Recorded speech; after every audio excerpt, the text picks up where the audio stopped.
ছুটির দিনেও রাজধানীর ফিলিং স্টেশনগুলোতে যানবাহনের দীর্ঘ লাইন। সরবরাহ ঘাটতির কারণে চাহিদা অনুযায়ী জ্বালানি তেল নিতে পারছেন না গ্রাহকরা এবং তেল দিতে পারছে না ফিলিং স্টেশনগুলো। বৃহস্পতিবার সকালে বেশিরভাগ তেলের পাম্প বন্ধ থাকায় খোলা পাম্পগুলোতেও অতিরিক্ত গাড়ির চাপে বেড়েছে সাধারণ মানুষের ভোগান্তি।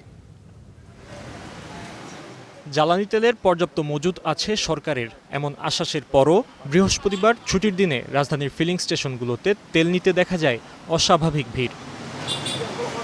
টানা ছুটির কারণে আগেভাগে অতিরিক্ত মজুদ রাখা হলেও হঠাৎ বেড়ে যাওয়া চাহিদায় তা দ্রুতই কমে আসছে বলে জানিয়েছেন বিক্রেতারা। কারণ আজকে অনেক জায়গায় পাম্প বন্ধ, তো এখানে ক্রাউডটা বেশি এর জন্য, যার কারণে আজকে খুব বেশি গেলে কালকে সকাল পর্যন্ত এর মধ্যে তেল শেষ। তো তেল শেষ হলে ডিপো না খোলা পর্যন্ত আমরা পাম্প খুলতে পারবো না। এদিকে ঘন্টার পর ঘন্টা অপেক্ষা করেও জ্বালানি না পাওয়ায় ক্ষোভ বাড়ছে গ্রাহকদের মধ্যে। হঠাৎ করে তো বোঝা যায় না যে বন্ধ আছে, লাইনে দাঁড়ার পরে মোটরসাইকেল থুইতে পারি না যে বন্ধ আছে কিনা। কিছুক্ষণ পর যায় দেখি 2 ঘন্টা দাঁড়িয়ে থাকার পরে দিবে না তেল। 1 লিটার যদি তেল খরচ এটার ভিতরে জায়গা, তার তেল তো ঠিক মতো তাও তো ওরা দেয় না। ম্যাজিস্ট্রেট ঢোকার পর তাদেরকে জরিমানা করা হচ্ছে এবং এখনই তারা খুলে দেবে। তার মানে হচ্ছে যে ঢাকা শহরের প্রত্যেকটা পাম্পে তেল আছে, এরা দিচ্ছে না। সমস্যা চিহ্নিত করে দ্রুত পদক্ষেপ নেওয়ার দাবি তাদের।